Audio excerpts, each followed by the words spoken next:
ready to roll? Yeah. Welcome to 106 in Mass. My name is Wayne Jackson, Director of the Multicultural Academic Support Services Office. And today we have the distinct pleasure of having on our podcast the Assistant Dean of USF Medical School, Dr. Ed Daniels. Ed, welcome. Glad to have you. Oh, thank you for being here, man. A pleasure.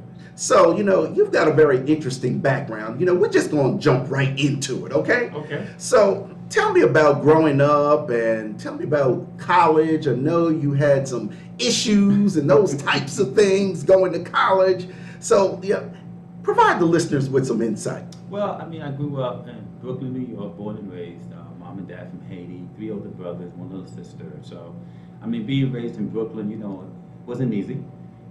Street life, tough. But I had older brothers and a dad who was very demanding, very tough. So you had to walk a fine line between hanging out and doing well in school and making sure, you were doing the right things. And so I kind of was a little bit sheltered. I had 3 older brothers who protected me, made sure things didn't happen to me. So when I went to college, I was just out there. It was like freedom for me, And so I got on that campus at the University of Maryland, and I was just like, I'm just going to enjoy this. And so I went to the parties, man. I went to the activities. I had a lot of fun. Academically, didn't really take it that seriously, not really. Didn't have any idea that, the university can ask you to leave if you don't do too well. And so I had a lot of friends of mine who were in the honors program. They were doing very well. They were trying to get me on track, but I was just caught up in the life, just having a great time. So grades came out, wasn't too good, and the university asked me to leave. But that was a wake-up call for me. I think I needed to know that you can have fun, you can enjoy college life, but if you have too much fun, you don't take care of why you went there, the academics, the university will ask you to leave. So, I went to community college in Fort Myers, Edison Community College at the time, and did much better there. I transitioned to USF and just really began to get my life together as far as being able to be an adult, manage my academic calendar, manage my social calendar, just find a balance between grades, academics, and just enjoying your life. And I think that's just carried me all the way through grad school and my professional career. So you're now at USF Medical School, and I talk with a lot of students. They're interested in medical school. They want to go to medical school. So for those students that are watching and listening to this podcast, okay? Right. What advice would you give them? Because once they found out that you were the Assistant Dean of USF Medical School, they want to know, how can I get in? Well, and that's the thing, being the Assistant Dean of Admissions for USF, Mosani College of Medicine, my main responsibility is try to find the best and brightest students out there and try to get them to look at USF as a viable option. And what we're looking for are students who have a tremendous passion to want to help as far as being a physician with individuals in their healthcare. Now, public health, you're trying to help the environment, the community, as far as, the public health issues. But as a physician, you're dealing with patients one-on-one. And so a lot of time I'm looking for applicants or future physicians who really have a passion to want to be a physician. But above all, you have to do well in medical school. You have coursework to take.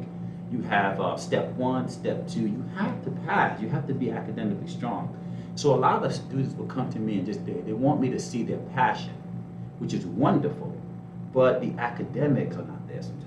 And they're like, well, I want to be a doctor, and I want you to be a doctor, but I'm questioning whether or not if we accept you, you're going to pass cancer biology. You know what I mean? Exactly. And then you have the other side, right? These students get 4.0, they get A, they have great MCAT scores, they have great everything. But then you look at the experiences, and they haven't shadowed, they're not doing any research, they're not in the community, they don't have a passion to want to serve the underserved. So I see the other side, which is, yeah, if I admit you'll pass everything, do well in the exams, but I don't even know if you want to be a doctor. I don't even know if you care about working with people in their healthcare. So we're really looking for somebody right in the middle, a student who does well academically. If we accept you, we're very comfortable that you're going to come in, learn, and be very competent and excel as a physician. But also you want to work with patients. And that's why the application is so important. We see the grade trend, we see the major, we see your academic profile, but then we also see your experiences, your shadowing, your volunteering, an essay that tells us why you want to be a doctor. Put it all together. I just want to find students that are good academically, with a passion to want to be a physician, and then we interview you to see if USF is the right fit for you. So it's really a 3-step process. 1, good academics. 2, great experiences with a passion to want to be a physician. And 3, there's a fit. Like, you know, we want you, you want us, and it works. So I guess from my standpoint in talking with students specifically at UCF, it's best to tell them, yes, do well academically, but also be involved, do that shadowing, get those experiences as well that will make you, and of course you got the MCAT, but those two things as well as the MCAT would make you a viable candidate. Of course, and also, you know, a lot of students ask me, what am I looking for in them? And I try to tell them wrong way, flip it around. Tell me who you are. So if I said to a student, we want applicants who want to be, you know, cancer researchers, for example, then every student now going to have cancer research on their application because the dean of MD admission said so.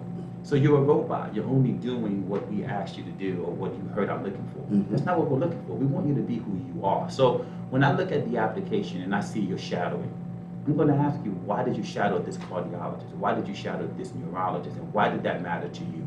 When I see you the president of your organization, or your fraternity or sorority, why did you become the president? What did you learn from that experience? How can you bring that to being a physician? I had a student one time, an applicant one time, who stated that they used to work at Target as a cashier. And I said, well, what did you do? Well, I learned to work with difficult customers who, if they had a situation where they were unhappy, they would start to get upset and scream. They learned to calm the customer down. They got the manager involved if they got to that point, and they just tried very well to ease the situation and not let it escalate. Then he said the key thing in the essay: I'm going to bring that skill to the world of physician. As a physician, I will be patient with my patients. I will take time to explain things to my patients so that they understand the medication. They're taking the skill they learned as a cashier at Target and they're applying it to the field of medicine. It's transferable skills. A lot of applicants don't write the application that way. They just tell me what they did at Target as a cashier, the list of responsibility, but they're not connecting it with how they can bring it to the field of medicine. So a lot of applicants have tremendous experiences, but the way they write the application is almost like they're giving me a step-by-step or a list of responsibilities they had, as opposed to explain to me what they learned and how they can bring that to the field of medicine. And I think a lot of applicants who do that will see quickly how they're prepared more so than they think. Now, it's something interesting you said once, and I just would like you to expand on this because I'm going to talk specifically about UCF. We have a ton of students in biomed who are interested in being doctors. But one of the things that you had mentioned to me previously is that you're not always looking for biomed majors. Can you talk about that? Well, there's a reason why colleges and universities, if you want to go to medical school, they give you a list of pre-medical courses. You can't major in pre-med. Pre-med is a culmination of courses that the medical fields you would have to take to prepare yourself for 4 years of medical school.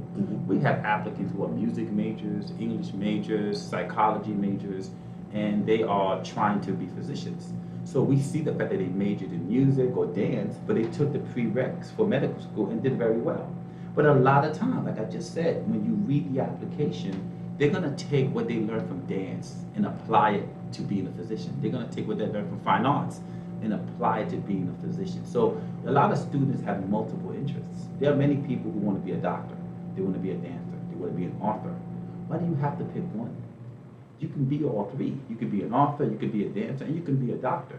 But believe it or not, the skills you learn in writing a book or the skills you learn in the dance routine, you can apply that to being a physician. It's transferable. And so a lot of students feel like for me to be a doctor, I have to be a science major. Now, I have to be honest with you. You know, the majority of students we accept are science majors. Right. I mean, a lot of people who want to be doctors do have a passion for the science. Trust me, it's not a negative that you're a science major. However, if you are not a science major and you do very well in the prereqs for med school, you're going to get strong consideration.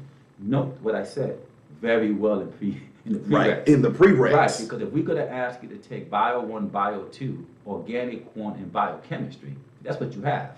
But somebody who majored in the science has Bio 1, Bio 2, inorganic, they have organic, they have biochemistry, they have physics, they have a lot of other stuff, they have embryology, histology.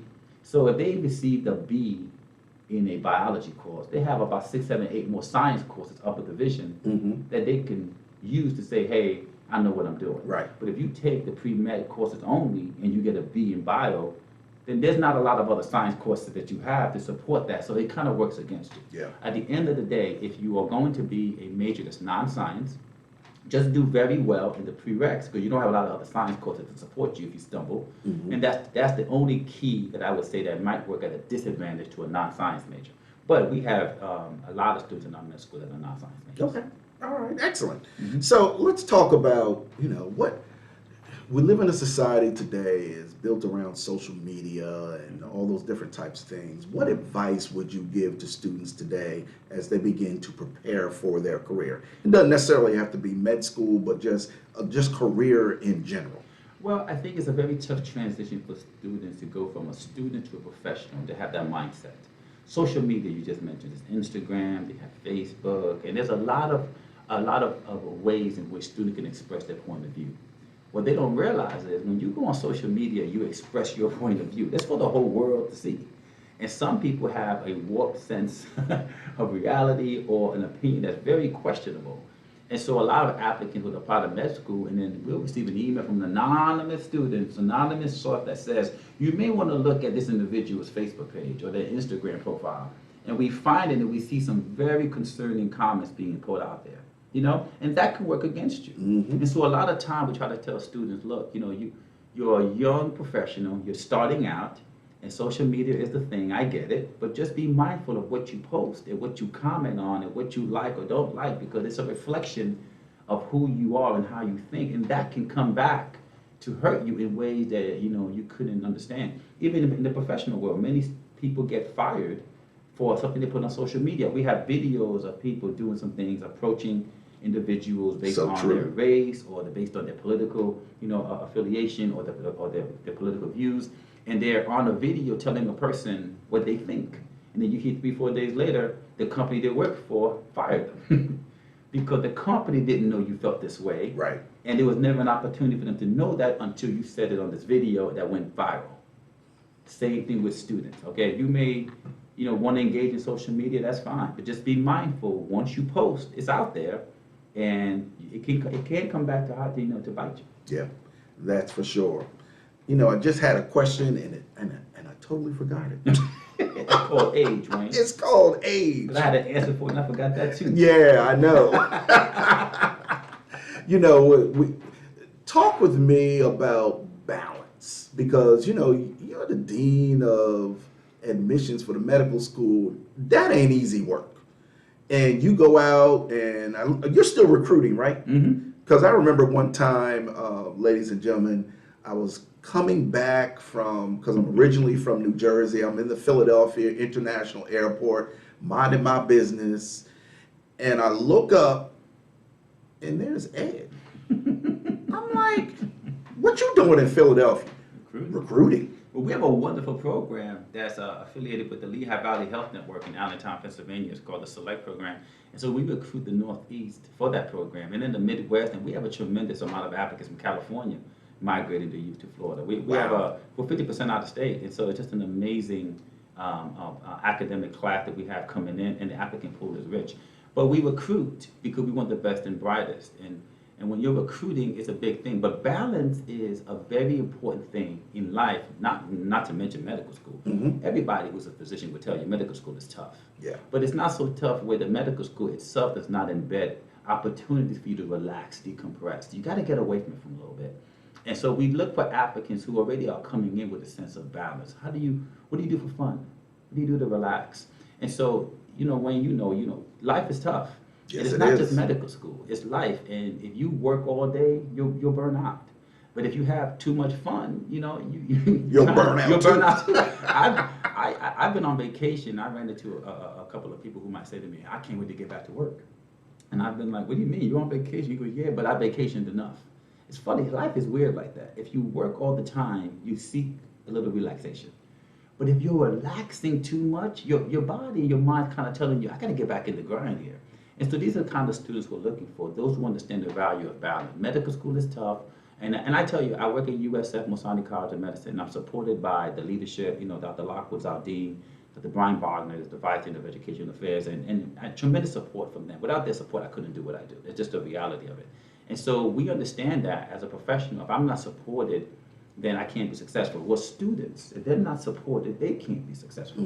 And so from a leadership dot at USF, we value that as far as supporting the students to make sure they have a balanced lifestyle we work them tough, but then when they're done, we tell them, get away from here, relax, Right. enjoy. And I mean, I know I'm speaking about the University of South Florida, that's where I work, but I have colleagues in the state, UCF, UF, FIU, FAU, Miami, and I mean, we all see this. We all understand the value of balance, and trust me, USF is doing it tremendously, but we're not the only school doing it. So we're in a very good state as far as, professionals who understand the value of balance and making sure our students see that.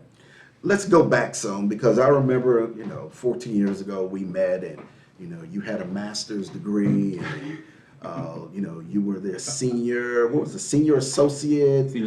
Senior assistant in the UCF undergraduate admissions office.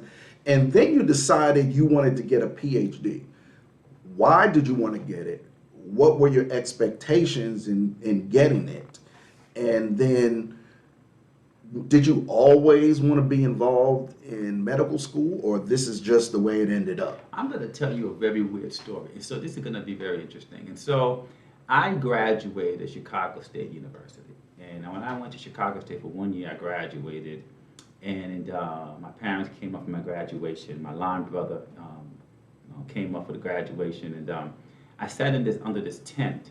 And before they announced the bachelor's degrees, they announced the master's degrees. And they had these individuals stand up and they were recognized in a special way. There were about maybe 50 of them.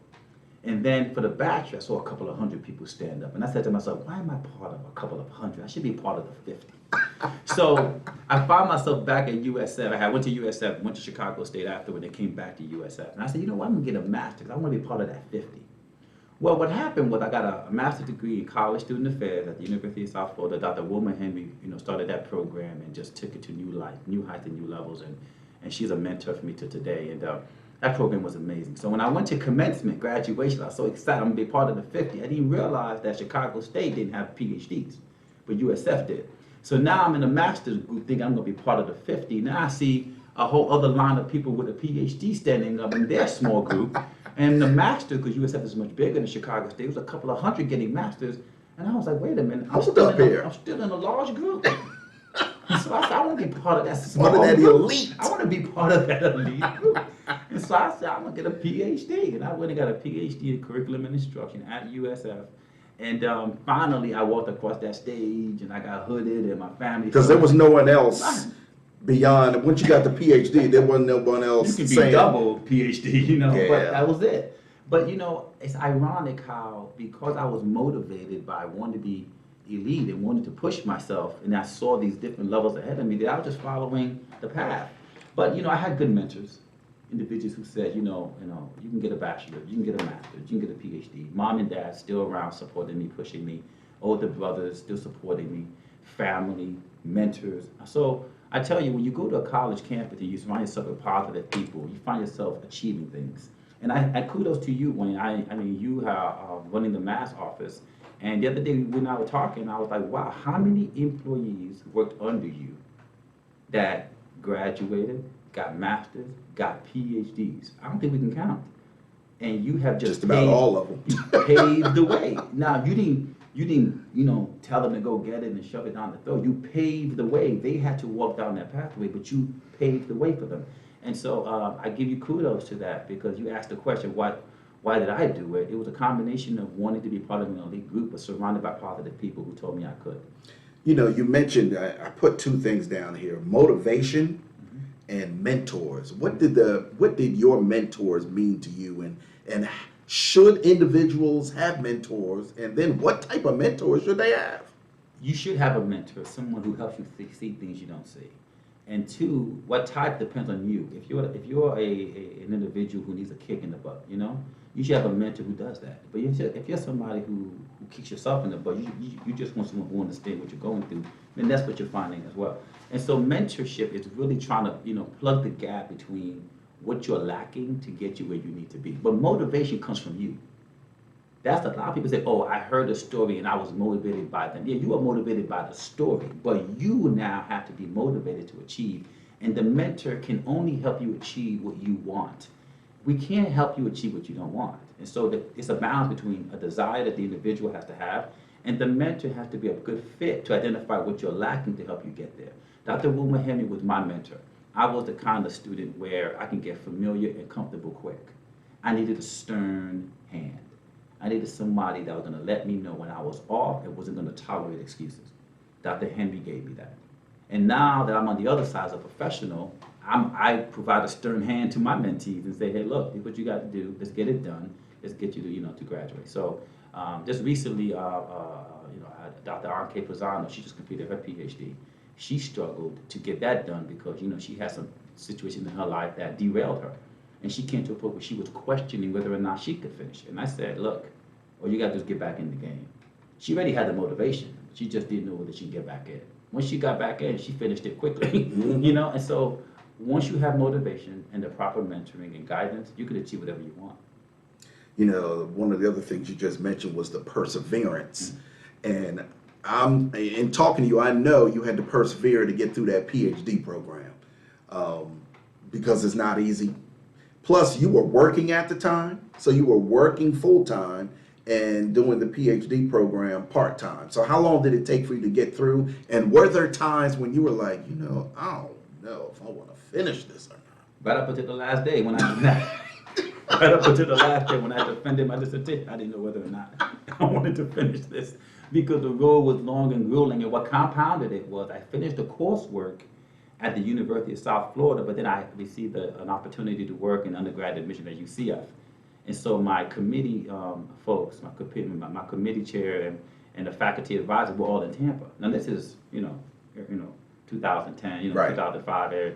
And so, technology wasn't like it is now. So I had to drive back to Tampa to have meetings, drive back to Orlando, had to work on revisions, drive back to Tampa to have meetings. It was much more difficult as opposed to now where you have Teams and Zoom, you can have meetings to discuss these things. But perseverance is almost how you were measured. I mean, I couldn't go to Dr. Henry and tell her how tough it was for me. This is an African-American woman who had to write her dissertation on a typewriter, not on a computer where you can do word processing. She had to rewrite drafts continuously. Every reference she had to be double, triple checked. So how am I going to go tell her, a woman who went through a more rigorous process than me, that it was too tough for me? She was not going to tolerate that. Right. Then at the time, I had 2 daughters. My oldest daughter, Anaya, my youngest one, Alana, and I knew one day they were going to grow up and say, Daddy, what have you done? And what was I going to say? I started a program and I quit. I didn't finish. I just couldn't. How am I going to teach them to persevere and succeed if I was quitting? So even today when I did a presentation and somebody asked me, what motivates you? And I said, my daughters. I constantly think of them. Anytime it gets tough, I say, for them, I have to continue. I have to push. I have to be stronger. And so perseverance in life is just a common thing. If you speak to anyone who's successful and you ask them, how'd you make it? The first thing you're going to hear is their failures and how they persevered. And so as I mentor students now, they love to come to me and say, Dr. Daniel, I can't because. And every time they say because, anything they say afterward, I tell them, that's your barrier. You have to overcome it, go around it, go through it, go under it, break it, do whatever you have to do to get over this barrier, because you're not going to make it until you do. Yeah. And once they do it, Wayne, they realize, wait a minute, I got over that, I can get over this one, I can get over that one, and then all of a sudden, it becomes something personal. It's a habit. I'll tell you one story. Erica Moore, I have to say her. Erica Moore was a mentee I had when I was at UCF.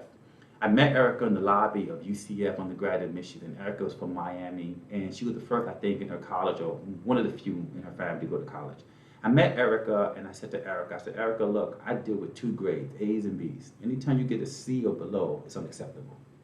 And I said, I challenge you to hold, to go to school and maintain the standard. Erica did her summer session there. She got, 2 A's. I said, Erica, congratulations. But two classes over the summer, who can't get 2 A's? Right? I said, come on, let's see what you do in the fall. Fall came, Erica got a full load. Erica came back all A's. I said, okay. I said, now we're going to the spring. Okay? Now, this is going to be the end of your freshman year. Let's see what happens. Now, this is where it got interesting. So right before the grades came out, I worked in admissions. I had access. I wanted to see what her grades was. And I looked, and I realized that she got all A's, and in one class she received an A-. I was proud of her. I said, oh my goodness, this girl came from Miami, little guidance, came to UCF. Here it is, summer, fall, spring classes, all A's. So I see her coming to visit me, and I think she's coming, she's excited. I said, I see her. But she come to the office, and I'm like, well, I saw your grades, and I'm smiling. I'm like, Right. congratulations. Erica's upset. I said, Erica, what's wrong? She goes, that A minus. Just messing with me. I said, Erica, you got all A's. I know, but that A minus. And that's when I realized she was going to be successful. Because I was glorifying her. Mm-hmm. All she had to say was thank you. But no, I was happy with her performance, but she wasn't. Right. She made it personal. Yes. She wasn't trying to get A's for me. She was trying to She get them for get her. A's for herself. That's right. Erica graduated UCF. Erica got her master's degree. Last I heard, Erica is halfway through a PhD program. I can believe it. And I'm telling you right now, I'm scared of her because she's the one to get 2 PhDs in the JD just because. So that's motivation, that's drive, that's determination. And when you see it, all you got to do is clear the path. Yeah. That person will achieve on their own. So one of the things you're saying, it's this motivation thing is internal. It's not external, it's internal. You got to have the drive to want to do it. And then even when situations in life happen, because I was talking to my SLS class about the same thing. I said, even when situations in life happen, maybe a relative dies or maybe your parents die, you got to continue on. You can't let that stop you from reaching the goal. I gave them, it was kind of I don't know if they understood it or not, but like my mom died, right? And so we had already planned out everything. Mm-hmm. We had planned out the funeral. She told us what she wanted. The obituary was done, so on and so forth. Everything was taken care of. And I'm sitting at home. And I'm like, why am I sitting at home? Everything's done. My mom was one of those individuals where she was, keen on education. She went to what at that time was Hampton College. She got her bachelor's degree from there. She got a master's in education from the University of Pennsylvania. So all we knew was education. Okay? So I'm like, the funeral's done. Well, not the funeral's done, but we've taken care of all the arrangements. Everything's done. Why am I just gonna sit at home? So I went on back to work. And the people at the job were kind of like, why are you here? I'm like, listen, everything's taken care of. I'm just not gonna sit at home doing nothing. We got work to do. Let's get it done. They couldn't understand, but that's that drive sometimes that you have, especially if you've already planned things out. Now, the students ask the question, well, did you mourn for her? Of course I mourned for her. That was my mom. But we had already planned it out, and I knew I still had a job to do back there. And we went back, took care of it, had the funeral, did what we had to do, and, life went on. But that persistence of wanting to try to make sure that you were still helped, because I still had students I need to help. And they were emailing me because they had questions. I'm like, I might as well just go back, and help them, and then I'll come and take care of everything else. But that persistence is so important, and that motivation is so important for individuals to be successful. And you can kind of, and the motivation doesn't have to be positive. Right. You can have parents who support you, family members who support you and push you, and then you achieve. But then you can also come from a situation where you weren't supported, or some things happened that you're not too proud of, and that motivated you to get out. And I try to tell students, you got to find something that motivates you. And oftentimes, people out there who have helped you, they sacrifice themselves. Listen, my mom and dad from Haiti, right? My dad came to the United States first. They brought my mom in, then brought my brothers in, and I was born in New York. I was the first child in my family born in the United States in Brooklyn. So my 3 older brothers were born in Haiti and they came in. My oldest brother is the one who raised us. My dad had to work, mom had to work. He was responsible. He sacrificed for us. Right. My brother Ron, he went to college, my brother Adam, my oldest brother, but he didn't graduate. My brother Ron went to Maryland. He became a physician. He's a physician right now at Virginia Commonwealth University, VCU. My brother Mike has double bachelor's from UCF. I have my PhD. My little sister has a DPT. Okay. What's a DPT? Doctor of Physical Therapy. Oh. Okay. She has her DPT. My older brother's wife, she's a physician. My brother Ron, who's a doctor, his wife has a master's degree. I think she's working on the terminal right now. I mean, the whole family achieved. And the parents did not get a college degree. They did not. And but my oldest brother supported. pushed us. Right. And so even now when we get together, there's a level of respect we have for him because he was the one that had to make sure we didn't hang out late. We didn't hang out with the wrong crowd. My father had to work. If he came home and I wasn't in bed, my older brother got it. So my older brother was like, look, I'm not going to get hit because of you. You got to get it together. And so when I look at my success, it's not, oh, I was supported by successful people. My mom and dad, like you said, didn't go to college, but they supported education. My older brother didn't finish, but he supports education. Now his children are educated. You know, he has tennis players as daughters, and one of them is in med school now. You know, and the other one is playing, you know, tennis for, you know, NC State. And so it's a situation where what you use to motivate yourself can come from anywhere. Right. You gotta find it. And Yeah. for those of you who are listening to this podcast, you know, if you're out there saying, man, I need motivation, you gotta know what to look but your life.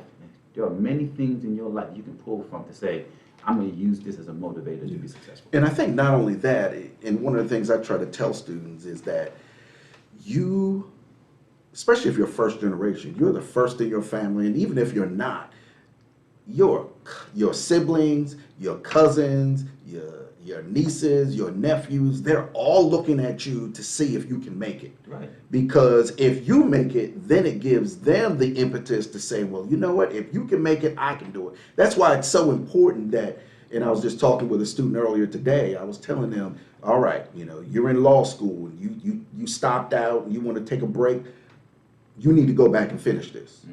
Do not start something that you can't finish, no matter how long it takes. You know, my wife, it took her 20 years to get her degree because, you know, she was going to school and then we had children. And then I said, listen, babe, I'm going to need for you to work. So after a few years, she went out and worked. And so she finally got it, but it took her 20 years, but she finished it. And one of the things she said was, I can't tell my kids to get a degree if I'm going to start a degree and not finish it. And so she went on and she got her degree. Now she ain't looking to get no more, but she went on and she got it. And like I said earlier, Dr. R.K. Pisano, she was in a PhD program, married at the time, had a daughter, got divorced, okay? Had to, you know, change her life, went upside down. Now she's a single mom raising her daughter. She couldn't go back to school. But then all of a sudden she said, you know, I gotta get this done, if anything, for my daughter. Right. She went back, working full time, raising her daughter on her own, gotta go to get, you know, go to classes, write papers, and she got it done. So you're 100% correct. It's not easy sometimes. No, that's why a lot not. of times when people say, you don't know how hard it is, you're actually saying this to people who had difficulty themselves. It's not as if it was easy for the ones who received, the, you know, who achieved, and the ones who didn't, it was hard. It was hard for the ones who achieved.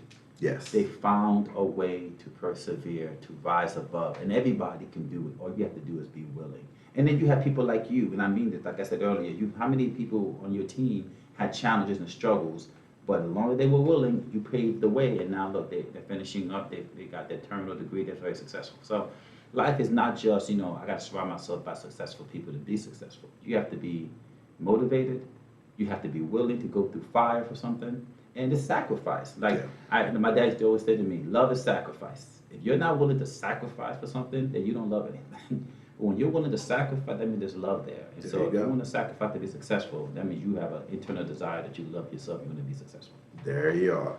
So, ladies and gentlemen, thank you so much for joining us today. Dr. Ed, as always, it was great hearing from you, the wisdom that you provide for students, and hopefully whoever's listening to this will help them to persevere throughout whatever they are going through. We got to do this more often, Wayne. I feel like these conversations, that we should invite more people around this table here, because having this type of conversation with some leaders and some different perspectives, man, this conversation can go left quick, but in a positive way.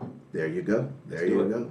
So take care of yourself, and we look forward to seeing you at the next 106 en Masse. Take care. Be safe.